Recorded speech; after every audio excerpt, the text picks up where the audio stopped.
Well, you don't think about it, I guess, until it's happening. But wow, like the construction process is messy, and you've got all these giant machines that are going to be in your backyard, and there's so many moving parts. And again, working retail or working marketing, I'm not necessarily seeing all of those things that are making the swimming pools happen.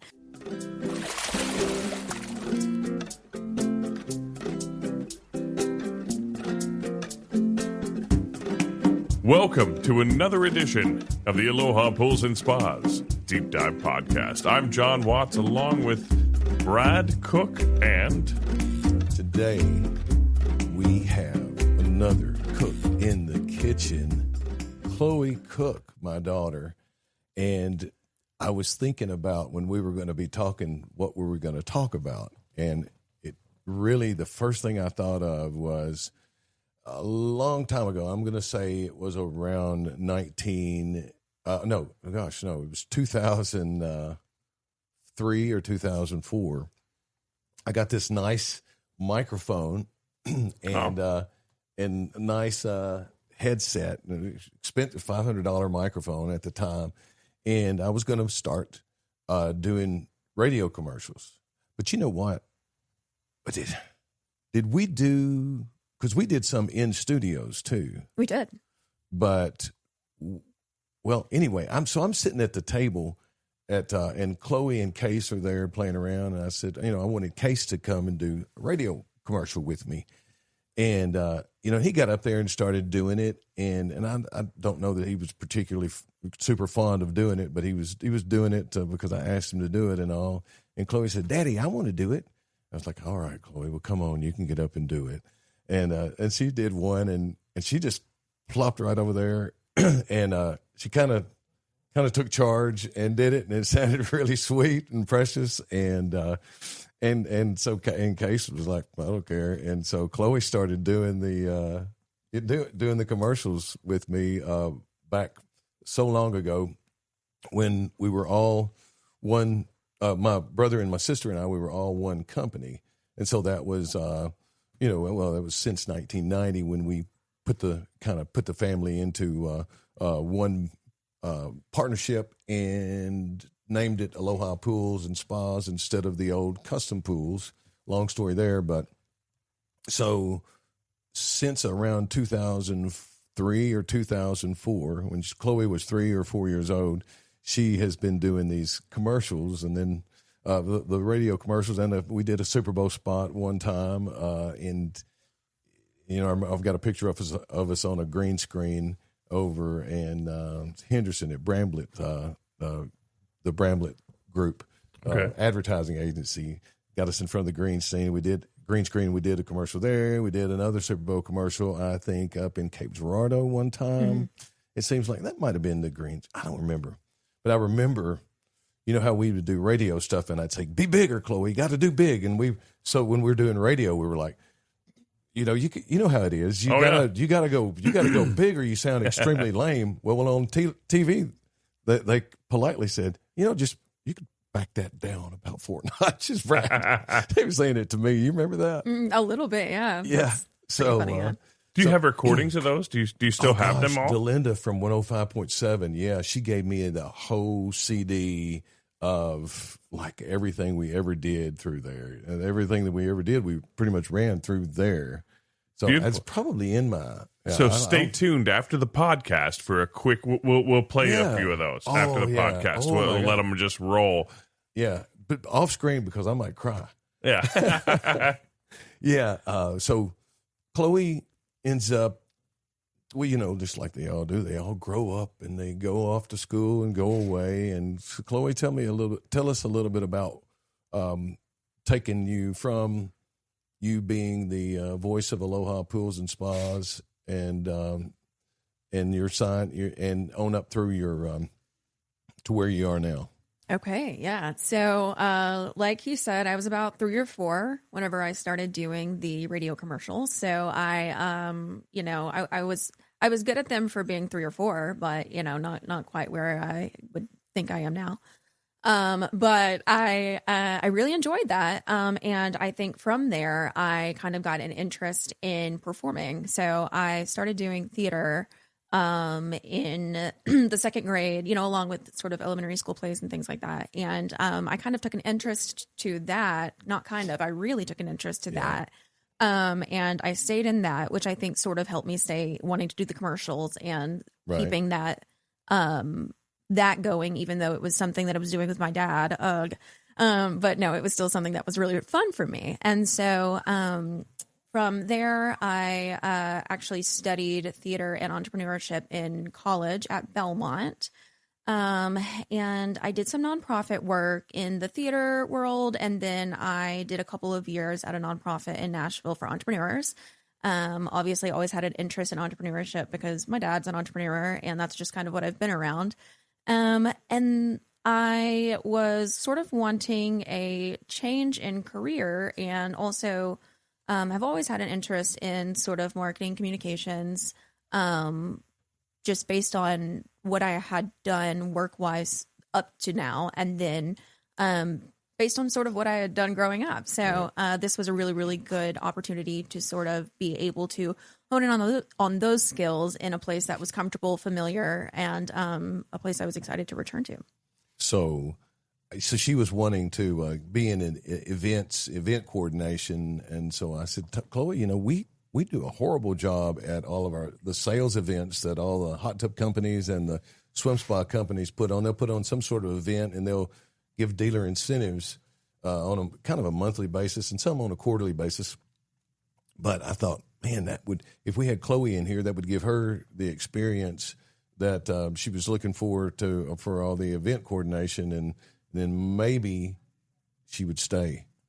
Right. Maybe she would stay around for a little bit. So and we can finally take advantage of all the stuff that we have so many other things going on. Yeah. So now with your help, we can focus on those as well. Yeah. A lot of stuff going on in the marketing world here at the fabulous Aloha Pools Spas. John, did you know that Chloe and I were in several productions? Well, that's what my next question was going to be.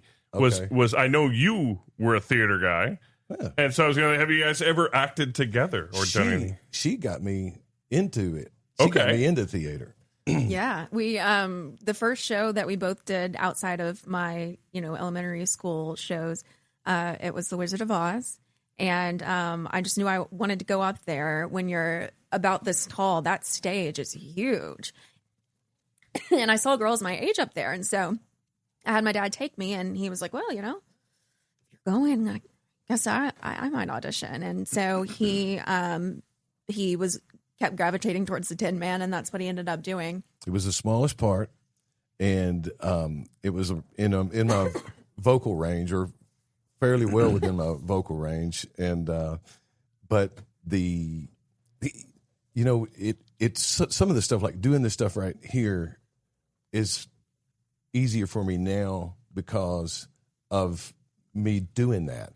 But I would take Case and Chloe to productions, and some of my, like Andy Alexander, he was in there, and he was in the theater, and Joe Ward at the time was doing some theater work, and they all would say, you ought to be in there. You could do that.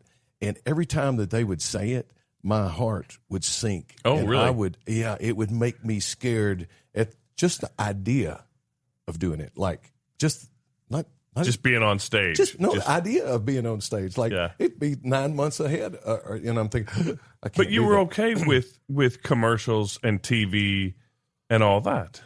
That was, yeah. You would think it was a slow progression, and to where, but it's different because it's not live. You can cut it and you can recut it and you can recut it. And then when you get up there on the stage and you've got this Tin Man uniform on and your heart is bumping out, like it's almost like didn't the Tin Man not have a heart though? Like you should have been fine. Come on. Did you know that Oz never did do anything give anything to the Tin Man that he didn't already have?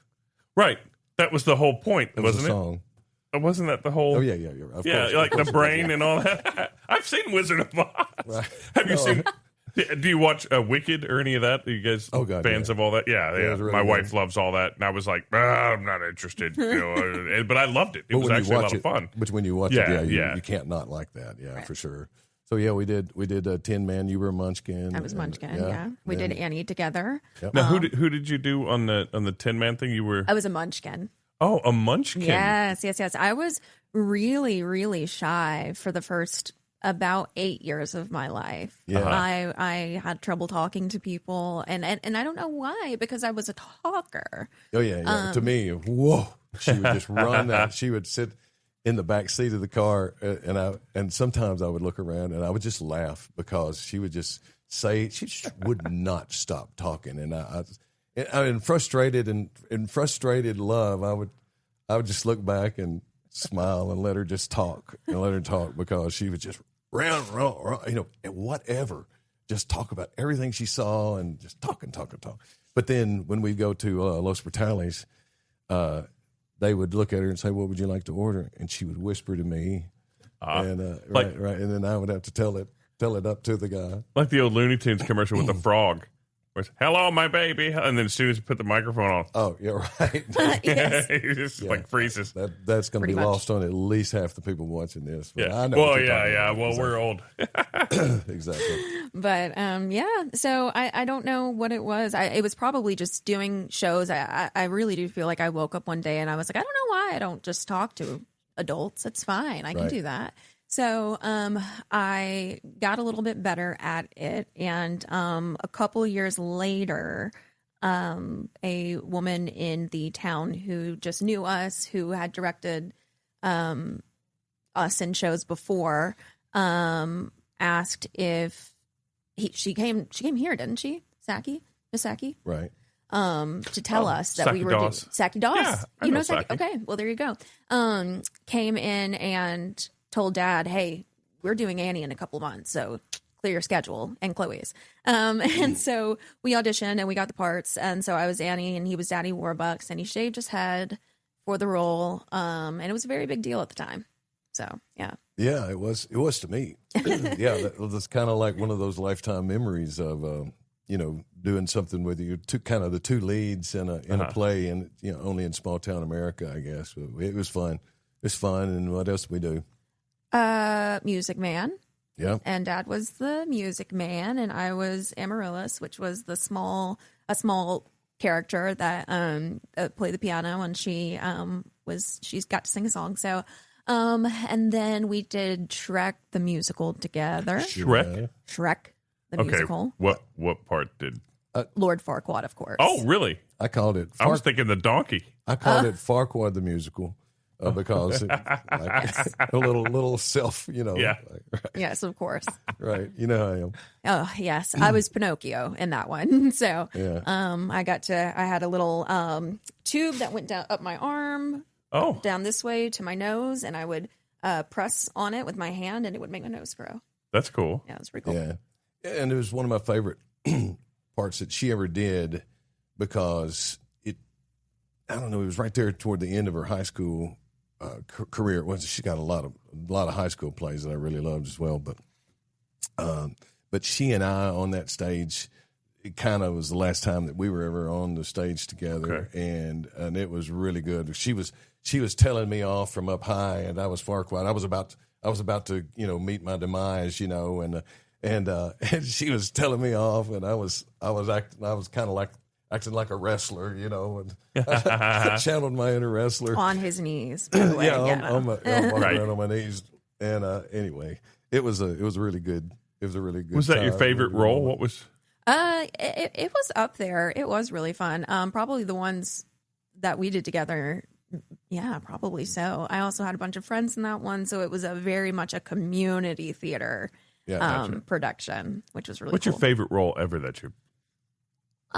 Oh, I don't know. I really have a soft place for White Christmas. I did White Christmas in high school and was Betty, the Rosemary Clooney character. Who also looked like my mom. Yes. Yeah, who also looks like my mom. Yes. Gotcha. So, Wow. that was very, very It was special. really good production too. I mean, yeah, Allison did a great job with that. Yeah. And what else? Um, You said you got that's a fond one. And that's yes. I'm just trying to think. I did a show a couple years ago, actually, a cheerleading show in my 20s called Bring It Up to My 20s. So I say that because I played a high schooler and I was 23 with some of us were 15, some of us were 30. And again, a community theater show. The coolest part about community theater, I feel like, is you make friends with people you wouldn't normally. But anyway, that show, I just got to play this just huge, just snotty cheerleader, but she wasn't the main antagonist, so she was just me. You were going to say Bring It On. It's called Bring It On. Yes, like the play from, or like the movie from 2000. I'm only familiar with the movie and the Gabrielle Union Wade commercials that I see all the time. So were you her character? It's already been brought in. It was definitely not, but loved her. Yeah, so that's probably, I would say, some of my top ones. Okay. Yeah. Farquaad For you. That's your favorite? By a long shot. Yeah. Okay. No, I mean, a lot of them were really good, but Farquaad is just so ridiculous. The one I hear about all the time is the Tin Man. Oh, yeah? And like, Brad Cook was in Wizard of Oz. He was awesome in Wizard of Oz, is what I hear, is what I've 18 heard. years ago. Yes. Wow, that's funny. I didn't really know you, but Yeah. people like, oh, you're going to go work over at Aloha. They would mention that, actually. It Really? would come up. Huh. It came up like 2 or 3 times. So. Really? Yeah. Okay. Well, that's weird. Well, they didn't come see Shrek then because I killed that. Was that here in Union City? It was. No, but it was just fun because this character, you could just do the most stupidest thing that you would do in the mirror as a child, that nobody ever heard. You just do it out there and people would laugh and you could get away with it. Like, just weird. It was so fun. So all your nervousness in front of people is gone. Yeah. I mean, Oh, no. I mean, I'm capable of getting up in front of a crowd and doing things, but no, I'm nervous is never really has gone totally away. It was helped immensely. Yeah. Yeah. You ever get so nervous you threw up? I've heard of that being a thing. No, not exactly. But before I auditioned for the first time, we had Mexican food, and I can just tell you that was not a good idea. Oh, yeah. Just a little too much action on your stomach. You Cutting that story right there. Yeah. Yeah. You have to subscribe for the special edition where you hear the whole story. No, you don't want to know. You do not want to know. He goes into great detail. Yeah. Yeah. I've never been one, and I kind of also was like in every church production and school productions and loved all that stuff for a long time growing up. And I've just never been the nervous guy. I'm always the hammer. Like the more people I can stand in front of and talk, I kind of like feed off of that energy. I know what you mean. It's real weird. And when I'm playing a character, I don't feel like I'm on stage anymore. I feel like I'm that character. I'm one of those idiots. I don't break character until the DVD commentary. That's funny. No, but that's the way that anybody should aspire to be. That's doing that. You've just gotta be in. I mean, to the point to where your wife will like say, "Stop talking to me like you're Harold Hill." Oh, yeah. No, I'm just talking. Right? You can't get out of character afterwards. No, yeah, right. Like, and he was a pretty smooth operator, And so I evidently trying to twist something on her or whatever. She's stop. See what you're doing. Yeah. Well, but you did grow your hair back. You didn't keep shaved like me. Yeah, no, that didn't catch on. I did. And what? Cindy didn't really like it, but I thought I'd do that all right. I had that Bruce Willis look going on beautiful. A little bit, Yeah, look at that. I don't think I'm going to give it a shot, but No, it's fine. Just keep your hair. Goodness. So now you've joined Aloha to help us out with marketing and events and all of that. And what have you felt so far? Because you've only been, it's almost 3 weeks now. This is the start of week 3. What's it like working with Dad? It's good. It's, I kind of already knew what it was like for a couple of reasons. Number one, I worked in retail over the summers in high school. So I was here for, I think, 3 summers. So I've been around this atmosphere. With that said, in the past 8 years, if you haven't been inside the building, it looks completely different. Right. Pat did a great job. Do what? Pat did a great job. Oh, yeah. it looks incredible. Shout out to yes, Pat. Shout out. Right. And I mean, I just went in there for the first time in probably a year, and everything looks different. Right. So, but yeah, I've kind of understood the, I guess, culture of it all. I've also always gone to the Christmas and summer parties. And so that part is good. I also grew up with a very involved parent who had a very seasonal job. So what that meant is that, growing up, I was always in the back. If I wasn't talking, it was because he was on a phone call. And so, I've heard him do this. I've heard him be the business guy really my whole life. So, it's cool working with my dad, but it's also, it is kind of so far what I've expected, because I've seen it, I've been around it. Yeah. But it's cool. It feels good to feel like I'm returning somewhere as well. Well, I think that's, from my standpoint, it's great for me because now we talk, and I'm one of those dads that I think my dad was kind of the same way, that I would talk to my dad and my mom every now and then, but it wasn't just like on a daily basis. And I kind of feel, and it makes me kind of feel bad that we don't talk, but now we talk a lot more. And so it's, I just hope it doesn't become that all we ever talk about is business, and then it kind of tends to be in a family business. It kind of be that there is a lot of that you do end up talking about, and like with Case too, her brother.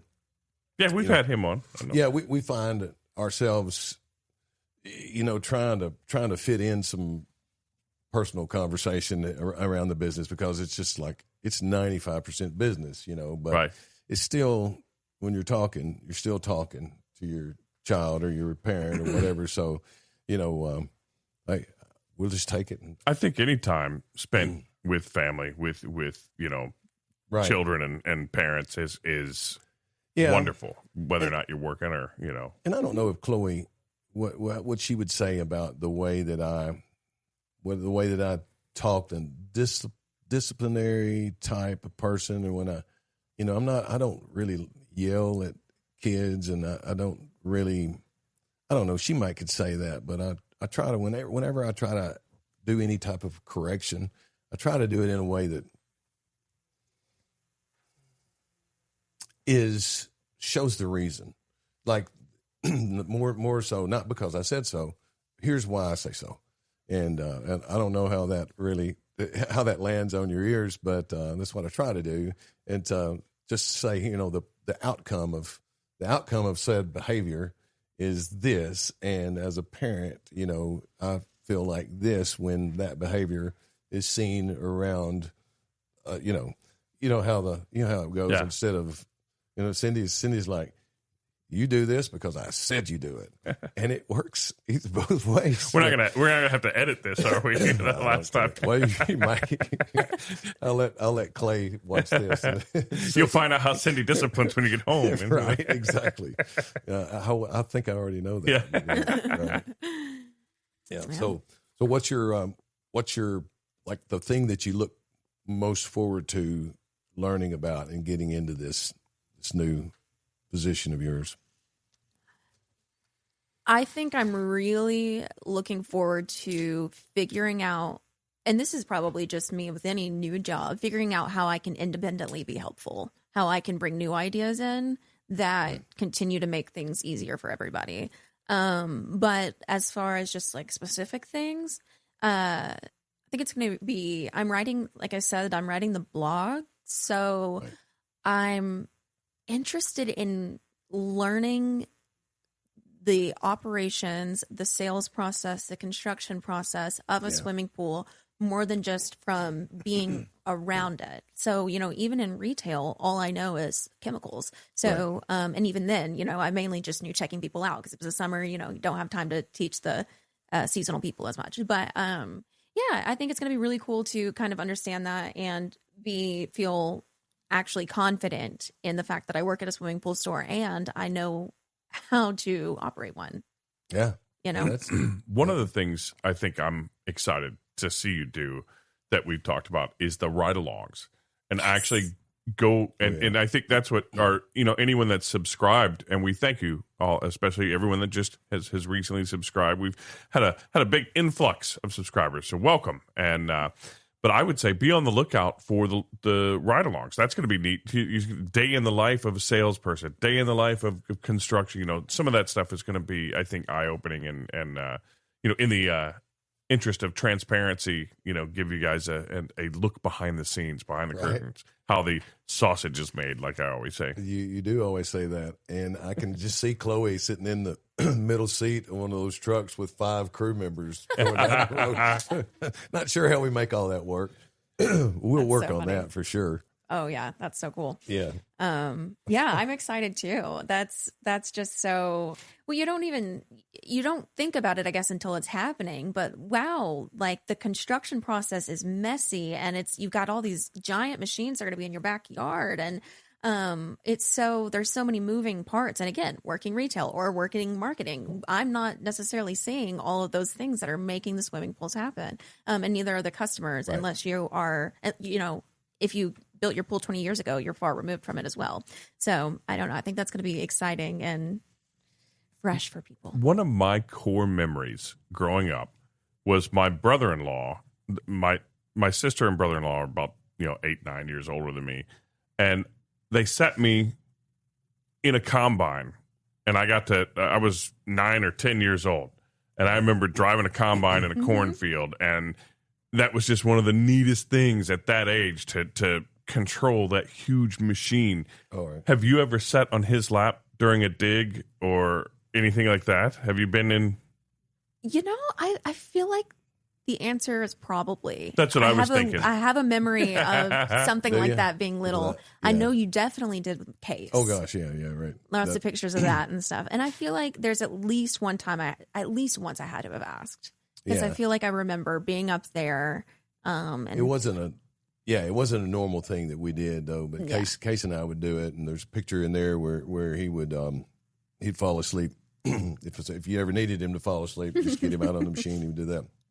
And then one day with it, we were on a track hoe excavator, and I was digging something, and it was moving it was moving the machine around, and within 30 minutes, his hands were on the sticks as well, so he could feel everything that I was doing. And within 30 minutes, I let him do it, and he could do it. So he's actually used that. And I'm talking about like from when I was when he was maybe 6, something like that. Yeah, 6 or 7 years old, and now he's in Martin today digging with an excavator. Yeah. So. I mean, he didn't ever do anything. That was just a one-time deal in the middle of the day. But you didn't put him on payroll at 6. No, make him. Yeah. Well, maybe if you had me up there, I'd be out there digging with him, not doing marketing advertising. Yeah, I don't know about that. Chloe, one of my favorite memories of Chloe was at the end of her soccer, the first season of soccer, or maybe it was the second season. I don't know. You didn't only do it but 1 or 2 seasons. Two seasons, I think. Yeah. But her idea of a successful season, she said, that was pretty good. I only fell down twice this year. So that was her goal. I see. Yeah, no, not her goal, but that was her idea of a successful season if she only fell down twice. Gotcha. That was the last sport I played for a while. Right. I think that was age 6. Right.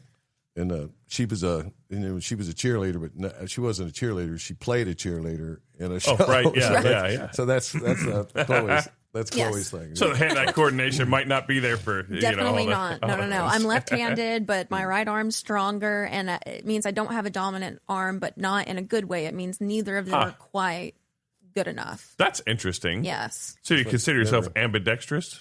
I am technically, yes. Yeah. But I consider myself amphibious. Oh. Because I was in the Marines and all that. I was just Of course, yes. Yeah. But he's I'm going to tell him someday that like Cindy tells me, it's not a joke if no one laughs. Right. Well, in that case, yeah. I always said that I was going to be a comedian when I grow up, and everyone laughed at me, and now nice. Nobody's laughing now. Right. Hey. That is funny. So All right. So, Chloe, you're going to be doing blogs, and we're going to be doing ride-alongs. Yeah. We're going to go do a commercial here in a little bit. Yes. And for old time's sake, I don't know that we will end up doing that all the time, but it's been recommended that the family dynamic does do well in commercials sometimes, and so I thought we would just for nostalgia purposes, if nothing else, we would go do a commercial coming up to promote the 4th of July 250th sale we've got going on coming up here in the next couple of weeks. And fantastic. We got Chloe back. Yep, and we had, it's just like Dave from Wendy's and some of the other, the Colonel from KFC. Now we have Brad and Chloe. Okay, exactly. So there you go. Yeah, maybe we'll get to that level of like the Wendy's. Yeah, so, but well, we're certainly happy to have you. Thanks for coming on the podcast. Thank and you. Any closing statements? Anything that you word of wisdom or anything that you want to share before we go? What's the thing that kind of drives you?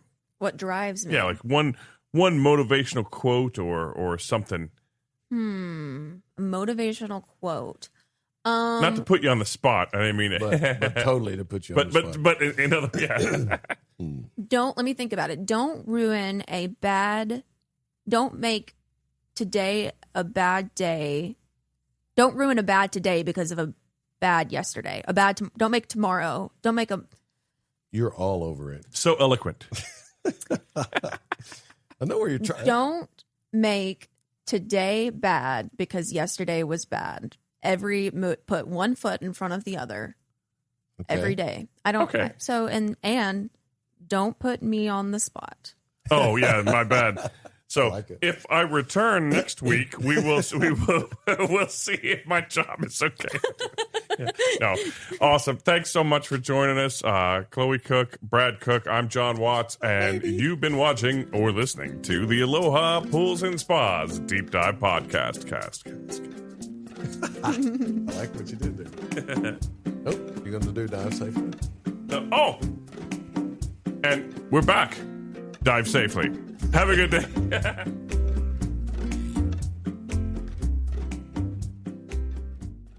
Celebrate America's 250th with Aloha Pools and Spas. Save up to $9,500 on specially packaged in-ground pool. Hot tubs and above-ground pools are at their lowest prices of the year. Save an additional $250 on pool accessories and robotic pool cleaners. Our semi-in-ground pools with grotto on sale now, too. And introducing Hydro Pool Swim Spa's Family Fun Pool, just $29.9. All 5 locations, or learn more at swimthissummer.com. March is the new April at Aloha Pools and Spas, announcing our annual open house all month long.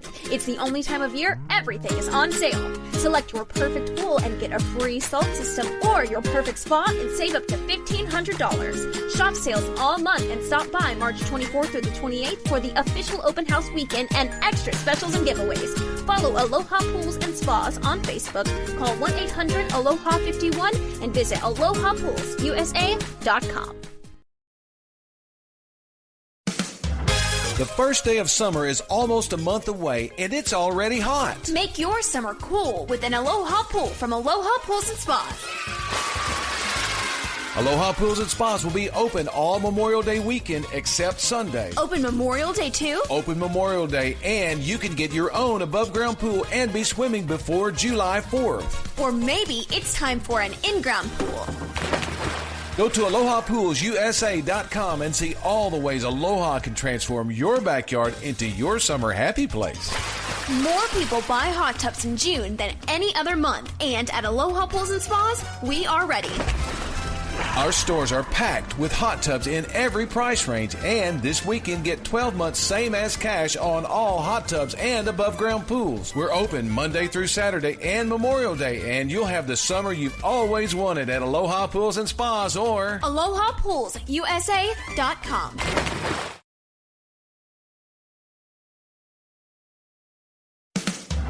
Labor Day weekend is the last holiday of summer, and at Aloha Pools and Spas, we celebrate with huge discounts on in-ground pools, above-ground pools, and hot tubs. Get an 18 by 36 in-ground pool and save $4,500. Or get a lagoon pool with tanning shelf entry, LED light show, salt system, and automation package this fall for just $34.9. That's $7,000 less than waiting till the middle of summer, plus you'll swim on the first warm day. Above-ground pools 40% off, or get your pool built now and get a free cover, free winterizing, and free pool opening next spring.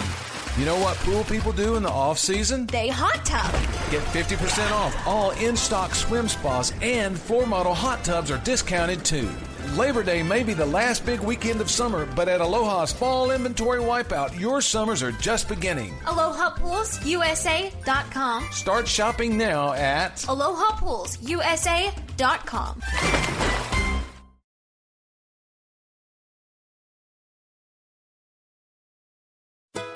Summer is coming, and you'll find the perfect way to do summer at Aloha Pools and Spas this weekend. The only weekend of the year when everything's on sale. What's new at Aloha Pools Open House? See all the new technologies that make owning a pool easier and funner. Specials on fiberglass pools, vinyl, and gunite pools. Like a 16 by 32 in-ground pool installed just $19.9. Payments starting at just $192 a month. Swimming pool enclosures for mosquito-free year-round fun. 4-person hot tub with light and waterfall just $24.95. And swim spas with underwater treadmills.